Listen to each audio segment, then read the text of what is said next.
Hello दोस्तों, आप सभी का स्वागत है आपके अपने यूट्यूब चैनल एग्रियन पर। तो आज हम डिस्कस करने वाले हैं एनिमल हस्बेंड्री से रिलेटेड टर्मिनोलॉजी। अगर हम ध्यान दें, जो ये टर्मिनोलॉजी है आपकी, ये अक्सर सभी एग्ज़ामों में आपका एएफओ हो गया, बीएचयू हो गया, यूपी कैटेड हो गया, इन सभी एग्ज़ामों में इससे क्वेश्चन ज़रूर उठ जाते हैं। या तो इनकी टर्मिनोलॉजी से रिलेटेड क्वेश्चन उठ जाता है आपका, या तो ये पूछ लिया जाता है कि इससे जैसे गेस्टेशन पीरियड है तो किसका काऊ का गेस्टेशन पीरियड क्या है, बफेलो का गेस्टेशन पीरियड क्या है, या लैक्टेशन पीरियड क्या है, और भी अन्य इसी तरीके से क्वेश्चन उठते ज़रूर हैं। तो चलिए आज हम इस टॉपिक को फुल एनालिसिस के साथ और इसमें ये भी देखेंगे कि कैसे कैसे क्वेश्चन आपके एग्ज़ामों में आते हैं, उन पर भी एनालिसिस करेंगे और इसको फुल आपका इसको हम आज पढ़ाएंगे। तो चलिए स्टार्ट करते हैं। और स्टार्ट करने से पहले एक चीज़ और मैं कहना चाहूँगा कि आप सभी लोगों का जो एग्रियन के प्रति सहयोग है और प्रेम है, उसके लिए बहुत बहुत धन्यवाद। इस आपकी ही वजह से एग्रियन इतना अच्छा वर्क कर रहा है, क्योंकि आप लोग लगातार आपका रिस्पांस हम लोग के साथ बनाए हुए हैं। तो चलिए हम अपना टॉपिक स्टार्ट करते हैं। तो सबसे पहले अगर हम देखेंगे तो गेस्टेशन पीरियड हम देखेंगे।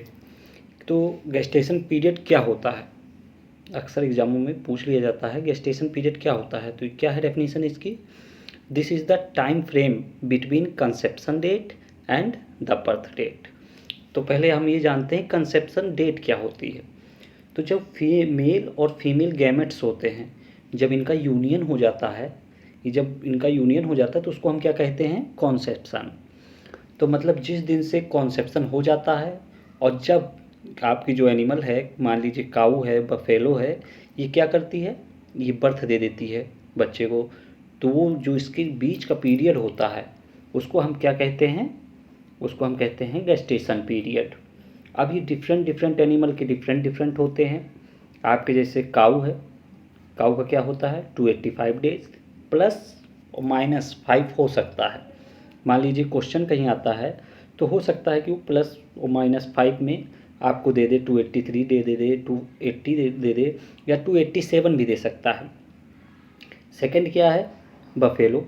बफेलो भी यही है। बफेलो में आपका 310 डेज हैं जो गेस्टेशन पीरियड है। इसका मतलब कि जो कॉन्सेप्शन हुआ और जो बर्थ डेट है उसके बीच का टाइम क्या है? 310 डेज। उसके बाद आपका गोट है। गोट में क्या है? 150 से 152 डेज आपका। फिर उसके बाद हम चलते हैं सिप पे।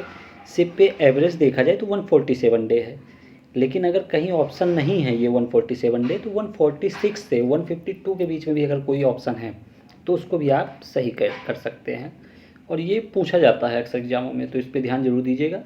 आपको ये पूरा सही से पता होना चाहिए कि गेस्टेशन पीरियड क्या होता है और इसकी क्या क्या, कौन कौन, काऊ के कितना है, बफेलो कितना है, गोट का कितना गेस्टेशन पीरियड है और सिप का क्या है। चलिए नेक्स्ट पॉइंट पे चलते हैं हम। अब नेक्स्ट पॉइंट है हमारा पास्चुराइजेशन। अब पास्चुराइजेशन क्या होता है? ये एक तरीके की प्रोसेस होती है आपकी। क्या होती है? प्रोसेस होती है। जो आपका एनिमल जब बर्थ देता है बच्चे को, जो नए किसी बच्चे को, तो जो वो बर्थ देने की प्रोसेस होती है या जो वो क्रिया होती है उसी को हम क्या कहते हैं? पास्चुराइजेशन। तो काऊ में क्या होता है? ये पास्चुरेशन काऊ में क्या होता है? काविंग होता है। काऊ को पास्चुरेशन को क्या कहते हैं? काविंग कहते हैं। बफेलो को क्या कहते हैं? इसको भी काविंग कहते हैं। गोट को क्या कहते हैं? किडिंग। अब एक चीज़ ये ध्यान दीजिएगा, जो गोट का बच्चा होता है उसको हम क्या कहते हैं? किड। और जो किड के निकलने की प्रक्रिया हो गई उसको हमने क्या कह दिया? किडिंग। और उसके बाद सिप।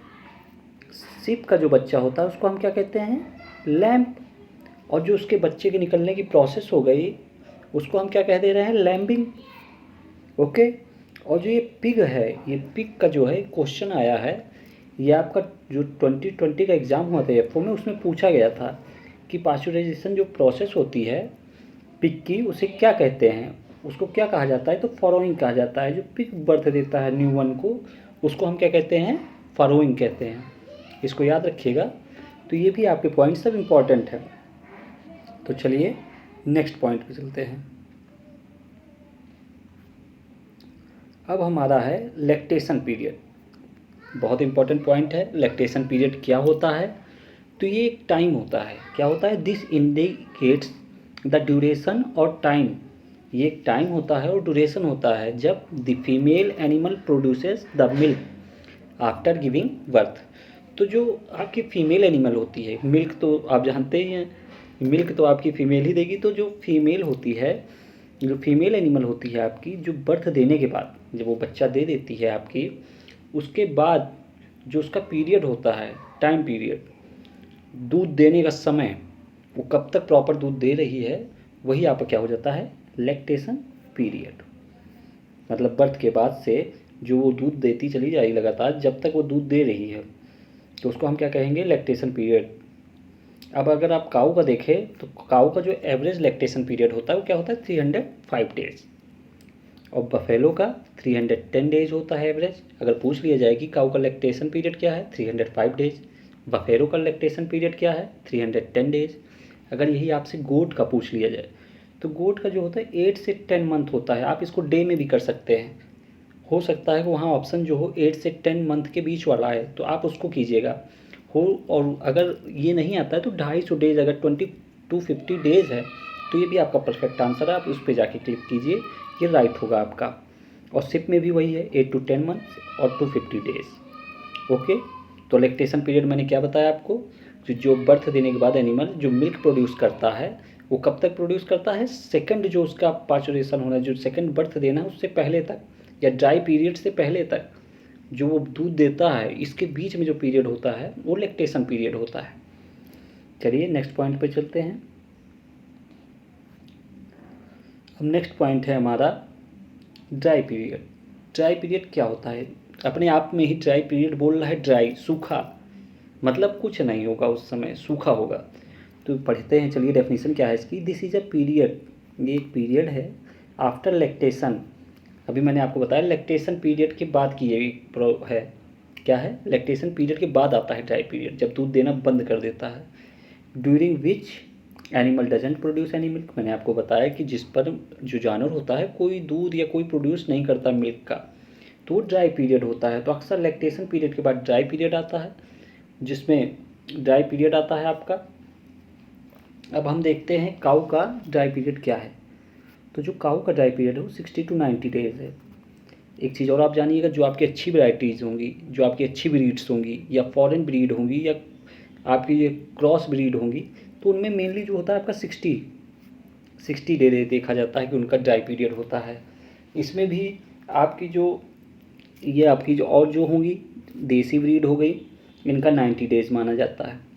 अगर अब हम चलते हैं बफेलो में ड्राई पीरियड क्या होता है, तो 105 डेज जो होता है आपका ड्राई पीरियड होता है, मतलब कोई दूध नहीं देगी ये लैक्टेशन पीरियड के बाद।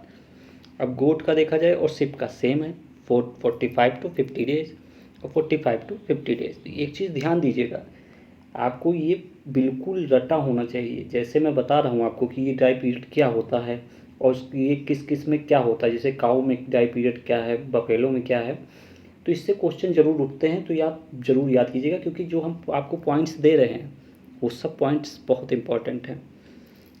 तो चलिए नेक्स्ट पॉइंट पे चलते हैं।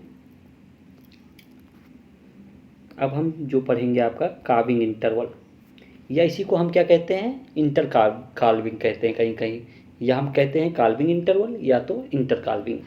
अभी इंटर काल्विंग क्या होता है? The term indicates the period between two successive calving.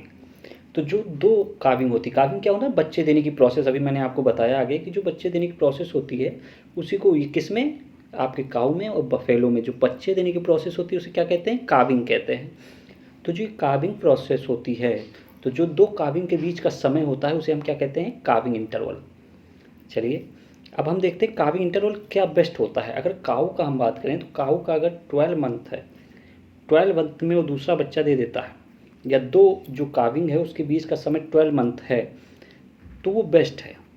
मतलब काऊ जो है आपकी बेस्ट है, और यही एवरेज माना जाता है इंटर काविंग किसका? काऊ का। और बफेलो के लिए 15 मंथ जो इंटर काविंग है आपका, या काविंग इंटरवल है, ये बफेलो के लिए क्या है? 15 मंथ। तो ज़रूर याद रखिएगा इन सब पॉइंटों को। चलिए अब नेक्स्ट पॉइंट पे चलते हैं। अब हम पढ़ने वाले हैं कुछ और पॉइंट्स जैसे हार्ड एवरेज क्या होता है, हर्ड क्या कहा जाता है, जो झुंड होती है, किसकी झुंड होती है, आपके जो काऊ की झुंड होती है उसको हम क्या कहते हैं, हर्ड कहते हैं। तो हर्ड एवरेज क्या होता है, तो इसको हर्ड एवरेज का मतलब होता है total milk of a day, एक दिन में कितना दूध हुआ, और टोटल बटे जितने वहाँ के मिल्च एनिमल हैं, वहाँ के, सॉरी यहाँ इन्होंने मिस्टेक कर दी है, यहाँ एनिमल हो, एनी लिख दिया, मल नहीं लिखा इन्होंने, एनिमल होना चाहिए। तो total number of milch animal मतलब जितना दूध हुआ वहाँ का दिन दिन भर का, उसके बाद जितने जानवर हैं वहाँ, इनका दोनों का भाग हो जाएगा, तो आपका क्या निकल आएगा, हार्ड एवरेज निकल आएगा। अब ट्रेजर क्या होता है, ट्रेजर क्या होता है आपका, ट्रेजर एक टर्मिनोलॉजी है आपकी। तो ये ट्रेजर का मतलब होता है ये एक तरीके के ऐसे बुल होते हैं जो यूज किए जाते हैं डिटेक्ट किए करने के लिए। किस चीज़ के लिए यूज किए जाते हैं, डिटेक्ट करने के लिए कि काऊ जो फीमेल काऊ है आपकी वो हीट में है कि नहीं है। ऐसे बुल को हम क्या कहते हैं, ट्रेजर कहते हैं। अब चलिए नेक्स्ट पॉइंट क्या है, राशन। अब राशन क्या होता है, एक चीज़ होती है आपकी फीड, एक होता है राशन। तो मान लीजिए आपका एनिमल है, उसने दिन भर में सुबह 3 टाइम खाया उसने दिन भर में, एक सुबह खाया, उसके बाद दोपहर में खाया, फिर शाम खाया। तो जो एक एक टाइम वो खा रहा है वो क्या है, उसका फीड है। और जो उसने पूरे दिन में 24 घंटे में जो उसने खाया पूरा, वो क्या हो गया, आपका राशन हो गया। तो फीड क्या है, एक टाइम का भोजन जो होता है वो फीड होता है, लेकिन जो वो 24 घंटे में उसने जितनी बार जितना खाया वो आपका क्या होगा, जितनी बार फीड किया आपका वो क्या होगा, राशन होगा आपका, याद रखिएगा। तो अब हम देखते हैं जो मीट होते हैं, आपने देखा होगा जो अलग अलग आपके एनिमल हैं उनके मीट जो होते हैं वो अलग अलग नाम से बुलाए जाते हैं। अब देखिए कुछ इंपॉर्टेंट हैं इसमें आपके, उनको ज़रूर याद रखिए। जैसे आपका काऊ हो गया, काऊ को क्या कहते हैं, बीफ। जो काऊ का मीट होता है उसको हम क्या कहते हैं, बीफ। अभी इसमें और भी मीट में काऊ की क्लासिफिकेशन है, तो उसको हम आपको बाद में बताएंगे, लेकिन जो अभी मेजर इंपॉर्टेंट हैं वो यही हैं, इनको आप ज़रूर याद रखिए। तो जो काऊ होता है उसके हम क्या कहते हैं, बीफ कहते हैं उसको। और बफेलो के लिए, बफेलो का होता है बफेन। जो बफेलो का आपका मीट होता है वो क्या होता है, बफेन। अब जो ये गोट वाला आप देख रहे हैं, इसके बगल लिखा है BHU। तो ये BHU में क्वेश्चन आ गया था कि गोट का जो मीट होता है उसे क्या कहते हैं, और कई लोगों ने इस पर क्या मारा था, मटन मार दिया था आपका। उन्हें लगा कि नहीं मटन होता है, अक्सर लोग बोलने वाली भाषा में मटन यूज करते हैं, लेकिन असलियत में इसको क्या कहा जाता है, चिवेन कहा जाता है। तो आपको ये चीज़ें ध्यान रखनी है। चिवेन जो गोट है वो क्या, उसका मीट क्या कहलाता है, चिवेन कहलाता है। और जो आपका सिप है उसका मीट क्या कहलाता है, मटन। और पिग का क्या कहलाता है, पॉर्क। तो ये आपके हो गए, इन्हें याद जरूर रखिएगा। आपको इसका PDF मिल जाएगा, तो वहाँ आप हमारे टेलीग्राम चैनल पे वहाँ से आप ले लीजिएगा। उसके लिए टेंशन ना लीजिए कि यहाँ ज़्यादा आपका हो रहा होगा कि जैसे ज़्यादा पेन चल जा रही होगी, तो उसकी टेंशन ना लीजिए, वो आपको हमारे टेलीग्राम चैनल पे मिल जाएगा। उसकी लिंक आपको डिस्क्रिप्शन में दी गई होगी। तो चलिए नेक्स्ट पॉइंट पे चलते हैं। अब हम कुछ टर्मिनोलॉजी पढ़ लेते हैं पॉलिटी से रिलेटेड। पॉलिटी से रिलेटेड हम कुछ टर्मिनोलॉजी, आगे हम आपको पूरा पॉलिटी का भी तो हमारा पूरा इसका टॉपिक आएगा, इसके ऊपर फुल चैप्टर आएगा, लेकिन कुछ टर्मिनोलॉजी आप जानिए जो बहुत इंपॉर्टेंट है। तो पहला क्या होता है, हैन क्या होता है। देखिए अक्सर लोग जानते हैं हैन कॉक लोग कहते हैं, लेकिन लोगों को पता नहीं होता हैन होता क्या है। तो ये बेसिक चीज़ें आप ज़रूर अपनी क्लियर रखिए, क्योंकि कोई भी एग्ज़ाम है तो 60% वो बेसिक पे ही टिका है। तो अगर बेसिक नहीं क्लियर है तो आप आगे नहीं क्लियर कर सकते हैं।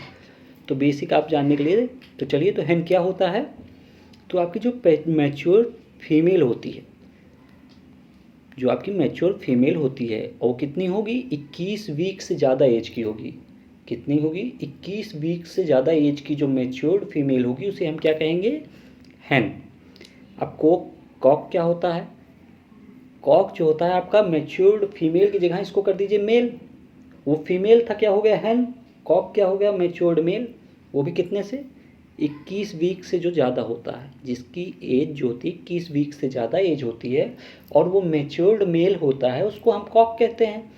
और जो फीमेल, जो मैच्योर्ड फीमेल जिसकी एज 21 वीक से ज़्यादा होती है उसको हम क्या कहते हैं, हैन कहते हैं। चलिए ये 2 पॉइंट क्लियर हो गए। अब पुलेट क्या होता है, जो आपका ऐसा यंग फीमेल चिकन जिसकी एज क्या हो, 8 से 19 वीक के बीच में हो, आपका पुलेट किसे कहेंगे? जिसकी एज 8 से 19 वीक के बीच में हो उसको हम पुलेट कहेंगे, और वो फीमेल होनी चाहिए, ध्यान रखिएगा। अब एक होता है कॉकरेल। कॉकरेल क्या होता है? ये एक मेल होता है, यंग मेल चिकन होता है, जिसकी एज क्या होनी चाहिए? 6 to 8 मंथ। और आप कुछ पॉइंट और याद रखिए, ब्रॉयलर आप नाम सुने होंगे। ब्रॉयलर क्या होता है? ब्रॉयलर आप क्या होता है? मीट पर्पज के लिए यूज होता है। लेयर क्या होता है? अंडे देने के लिए यूज होता है। और जो ब्रॉयलर बेचा जाता है मार्केट में, उसकी एज क्या होनी चाहिए? परफेक्ट एज क्या मानी जाती है? तो 6 से 8 मंथ मानी जाती है। ये माना जाता है बेस्ट एज है, आप सेल कर दीजिए। ओके, चलिए हम नेक्स्ट पेज पे चलते हैं। अब हम देखेंगे चिक क्या होता है। चिक आपने सुना होगा, बच्चों को चिक कहा जाता है।